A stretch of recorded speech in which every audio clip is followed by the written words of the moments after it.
and welcome to the session on how to create a Sunburst chart using Plotly. In this session, we'll do a hands-on with the data of the last 10 FIFA World Cup and the players who played in the tournament. Sunburst plots are used to visualize hierarchical data spanning outwards radially from root to leaves. Python Plotly library is an open source library that can be used for data visualization and understanding data simply and easily. Plotly supports various types of plots like line charts, scatter plots, histograms, etc.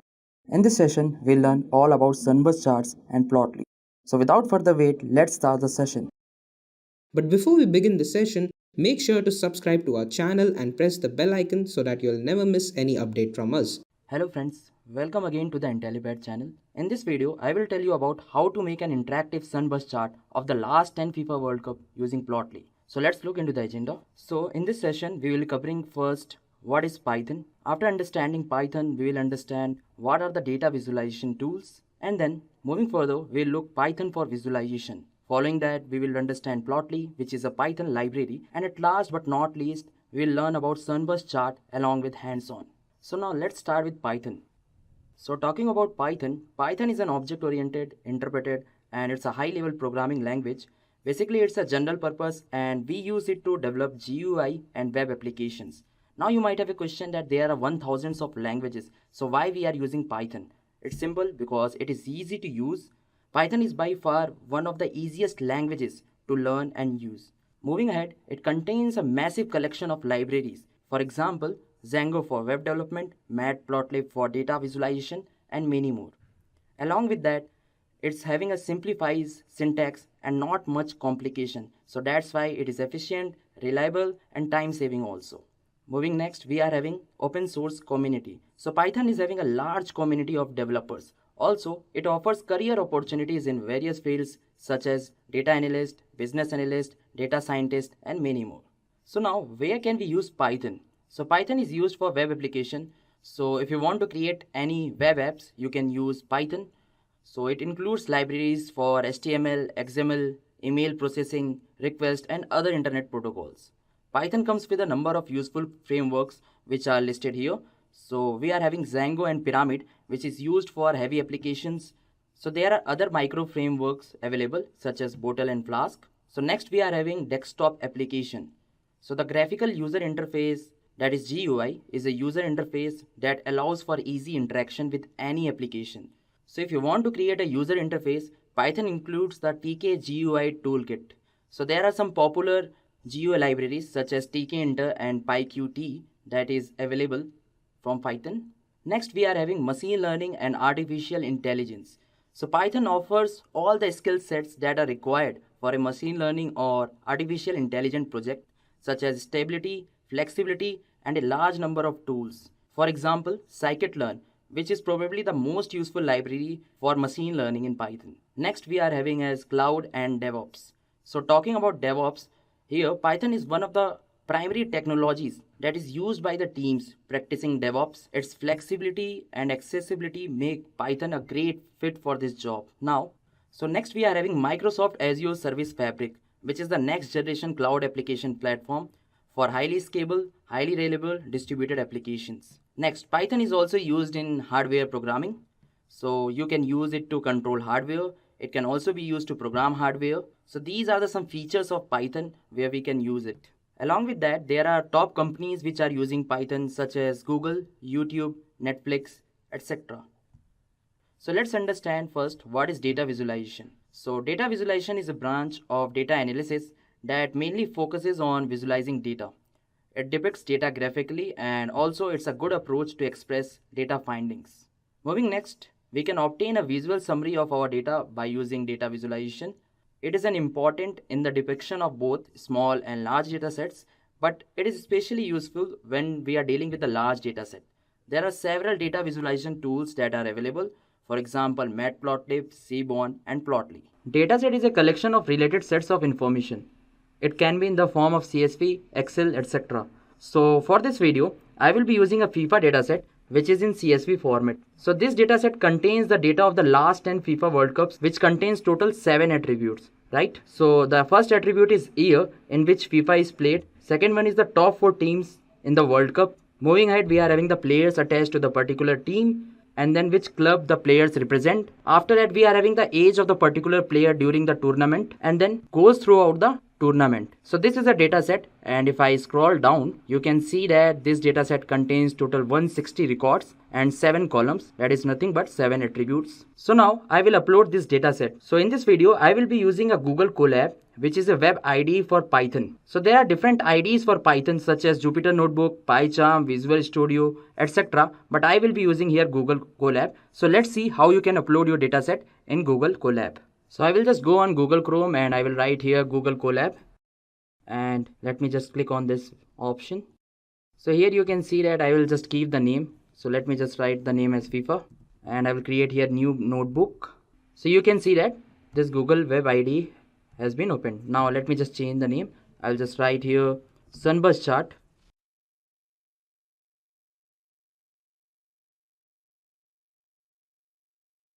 Alright, now it's time to upload the dataset.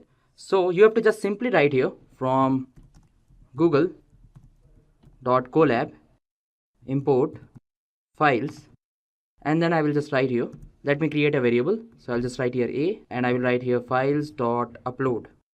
Now when you are just clicking on this run button, so you can see that it will ask for you to choose file. So I will just click on this choose files option, and I will just click on this FIFA, and now you can see that your data set has been uploaded. So once your data set has been uploaded, now I will be using Pandas to read this CSV file and do perform operations on it. So for that, you should have little bit idea about Pandas. So let me give you little bit idea. So Pandas is a Python library which is mainly used for data analysis, right? So how to import Pandas? So for importing Panda, I will just simply write here import Pandas as PD. You can see that it has been executed. Now what I will do here, I will be using here Pandas functions. So I will just write here pd.read_CSV. So what will happen here, why I am using this function? Because it is used to load a CSV file as a Pandas data frame. So what is my CSV file name? It's FIFA, right? So I will just write here FIFA.csv, and let me just write here df variable name. So I've just used here read_CSV, which is a Pandas function. So I will just execute it, and on execution your CSV file has been loaded as a Pandas data frame. Now I want to see this data frame. So for that, I will just write here df.head. So df.head will give you top 5 records. You can see that I am getting top 5 records, right? So by default, when you are not passing any argument, so it will give top 5 records. Now if I'm passing any argument, let's suppose df.head, and inside that if I'm passing, let's suppose 10, so I will get top 10 records. Alright guys, now if you want bottom 5 records, so for that what I will be using, I will be just simply writing here df.tail, and on execution you can see that I am getting bottom 5 records. Similarly, if you want 10 records, just write here 10 and you will get bottom 10 records. Now we have seen this data frame, but we want to know how many rows and columns we are having in this data frame. So I will be just simply writing here df.shape, and let me execute this. So on execution you can see that total we are having 160 rows or records and 7 attributes, right? So this is the basic idea about dataset and Pandas library. Alright guys, so let's start with Plotly. So Plotly is an open source library which is used to visualize the data. With the help of Plotly library, understanding data becomes easier. Also, Plotly offers a wide range of plot types such as line charts, scatter plots, sunburst charts, bar charts, pie charts, histograms, and many others. So now the next question that arises in our mind is why we are using Plotly as compared to other visualization tools such as Matplotlib. Because Plotly is used to make interactive charts. Along with that, it allows us to modify our graphs in an infinite number of ways, making our plots more informative and meaningful. Also, it allows us to spot any outliers in massive number of data points. Moving next, we are having modules in Plotly. So there are various modules in Plotly. Some of them are plotly.graphObjects, plotly.express. So now let's understand about plotly.graph_objects. So this module provides the objects that are responsible for constructing the plots such as figure, layout, etc. So if you want to import this module, you have to just simply write here import plotly.graph_objects, as go. So this is a alias go. And so to represent figure in a plotly, you have to just simply write here plotly dot graph underscore objects dot figure. So the figure can be represented either instances or plotly dot graph underscore objects dot figure. So next we are having plotly dot express. So let me give you a little bit idea about this module. So this module contains functions that can build whole figures at once. So it comes as a built-in part with the plotly library, and it is usually preferred to create common figures. So every plotly express functions returns a plotly.graph_objects.figure instance and uses graph objects internally. Just a quick info, guys. If you are looking for data analytics course, then we have a good news for you. Intellipaat is providing an advanced certification in data analytics for business with IIT Madras. The course is of very high quality and very cost effective. The course link is given in the description below. Now, let's continue with the session. Now, if you want to import this module, you have to just simply write import plotly.express as px, right? Along with that, it also provides colors.qualitative module. So let me give you idea about colors.qualitative module. So it provides several built-in qualitative color sequences. So if you want to put any color, then you can put using this library, such as dark 24 we are having as a color, we are having as a color as pastel, prism, bold, etc. We will see it while doing the practical implementation. Alright guys, so let's start with Sunburst chart. So Sunburst plots represent hierarchical data that extends radially from root to the leaves.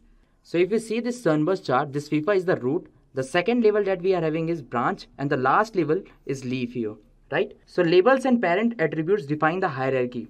Here, the children are added to the outer rings as the root grows from the core. So if you see here in the core, this is the root, and this root is growing, right? So this is the branch and the last level is leaf. So let's see Sunburst chart to understand better. So this is a Sunburst chart that has been created by using the FIFA dataset. So if you see here the FIFA is at core, right, which is known as the root. So this is the first level, this is the second level, and this is the third level. So if you see here, second level, we are having the last 10 FIFA World Cup. So if I am clicking on this 1982, so you can see that I am getting here the top 4 teams in 1982. And if I am clicking on this France, then you can see that these are the players who were playing for France. So let's suppose if I am clicking on this Patrick, so here you can see that Patrick has been played for the Saint Etienne club, right? And also Patrick age was at that time 25 and the total tournament goals were 146. So you can see that we are getting a lot of information by just simply using this Sunburst chart. So moving further, we will see how we can create a Sunburst chart using Plotly. Okay, so after understanding about the Sunburst chart, now we will see Sunburst function. So to plot a Sunburst chart, we will be using Sunburst function and it is having some parameters. So let's see some parameters of Sunburst function. So there are several parameters that are used in Sunburst function. Now, so let's see some parameters here. So the first parameter that we are having is data underscore frame. So this parameter is passed for the column names. Second parameter that we are having is path. So path parameter defines the hierarchy of sectors from root to leaves. We will understand it better while doing the practical implementation. Next parameter is color. So color is used to assign color for a particular level. Next is max depth. So if your max depth is assigned to -1, that means whatever the levels are there, it will be shown. Let's suppose if your max depth is 2. So then the Sunburst chart will be displaying only 2 levels. Next parameter is hover data. So hover data will give you the additional information. So the data will appear in the hover tooltip. Next we are having width and height. So width and height will give you the figure width and height in pixels. Next we are having color discrete sequence. So when your color is set and the values in the relevant column are not numeric, so in that case it is used to assign colors to the values in that column. So after getting basic idea about these parameters in Sunburst function, let's see the practical implementation to understand it better. So now let's see how to create a Sunburst chart using Plotly. So by default, Plotly doesn't come built in with Python. So to install Plotly, we have to write pip install Plotly. So let me just write here pip install Plotly. Let me execute this. And on execution, you can see that Plotly has been installed. So I have told you about two modules of Plotly, right? Although Plotly is having several modules, but the module that we will be using here, plotly.express, right? Because it will give you the figure at once. So I will be writing here import plotly.express as px. So px is the alias, because if you are writing plotly.express every time, then it will be a long name. So we can just represent it with the alias, that is px. So now let's use sunburst function. So I will just write here px.sunburst. And as I told you that sunburst is having several parameters, so we will be using here the parameters. So the first parameter that I will be using here is data frame. So let me just write here data underscore frame. So our data frame was df, right? So let me just write here. Next parameter that I will be passing here is path. So what does path do? Path defines the hierarchy of sector from root to leaves. So let's suppose if I'm writing here year, and then after year I will just write here top 4 teams, and then I will just write here players. So in this case, year will be your first level, that is root, top 4 teams will be your second level, that is branch, and players will be your leaf level, that is the third level. If you are having 4 attributes, if I am writing here, let's suppose another attribute, that is club. So in that case, year will be your root, and now you are having 2 branches, top 4 teams and players, and the last level will be your club, that is leaf, right? So I will just create a figure variable and I will assign this sunburst function into it. And if I want to display this figure, so what can I do? I will just simply write here figure.show. So I will just write figure.show. And on execution, you can see that I am getting a sunburst chart. So if you see here, this year is my first level, right?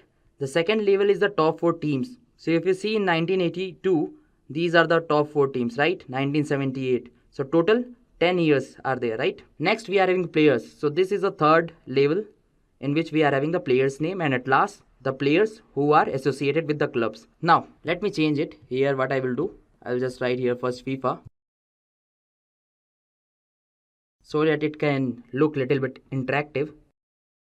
And here you can see that I am getting an error because the attribute name is FIFA. Make sure that your attribute or column name must be the same in the data set. Now if I am executing it, you can see that I am getting like this, right? So if you see this sunburst chart, it's looking little bit complex, right? Because we are having several levels. So just let me make it more interactive. So for making more interactive, what I will do, let me just copy paste.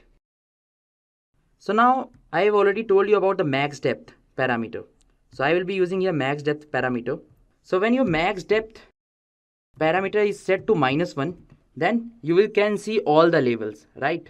So on executing, you can see that the output of this code and this code will be same.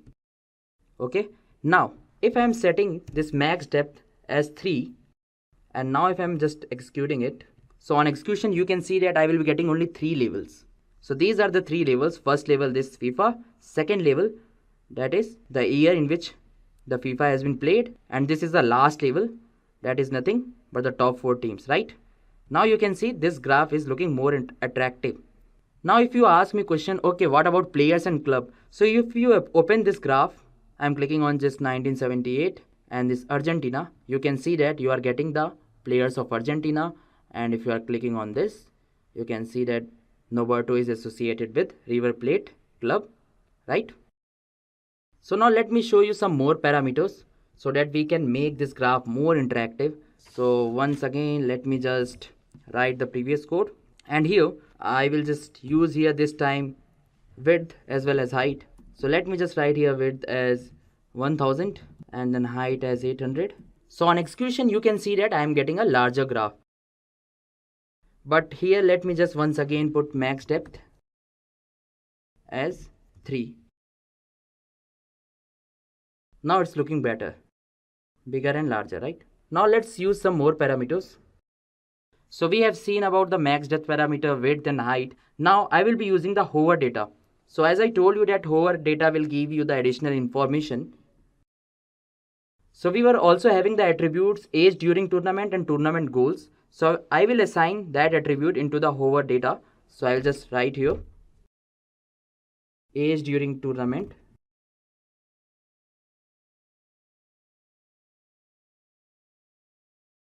and tournament goals. Let me execute this. And here you can see that it's showing invalid syntax cause I have to just write here comma. Now you can see that it's good to go. So let me just once again execute. So if you see here, this is the graph. If I am clicking on this Netherlands, and if I am clicking on this, or if I am just putting my cursor here, you can see that I am getting age during tournament is 25 and then tournament goals is 102, right? So hover data will give you the data in hover tooltip, right? So whenever you are just clicking on this, let's suppose this is a player name and the player is associated to this particular club, you just put your cursor here, you will get all the information in the form of tooltip. So this is the basic idea about hover data. So moving ahead, let's see some more parameters. So we have already used the plotly.express modules, and this module also gives the colors modules. So by using colors.qualitative module, we can put colors in Sunburst chart. So let me just show you how we can use it. I'll just copy the previous code. So in this module, I will just write here in Sunburst function color underscore discrete sequence is equal to, now as I told you that plotly dot express will give you different color modules, right? So I'll just write here colors dot qualitative, and the colors it can provide like pastel, prism, bold, dark 24. So I will be using here dark 24. But before that, I have to also write here px, because px module, that is plotly.express module, will provide this colors.qualitative dot module, right? So let me execute this now. And we are getting error because we have to just write here qualitative. And now if I'm executing it, you can see that we are getting the color in the dark 24. If you want to try out with different colors, then let me just change it. So instead of dark 24, let me just write here prism. So if I'm writing here prism,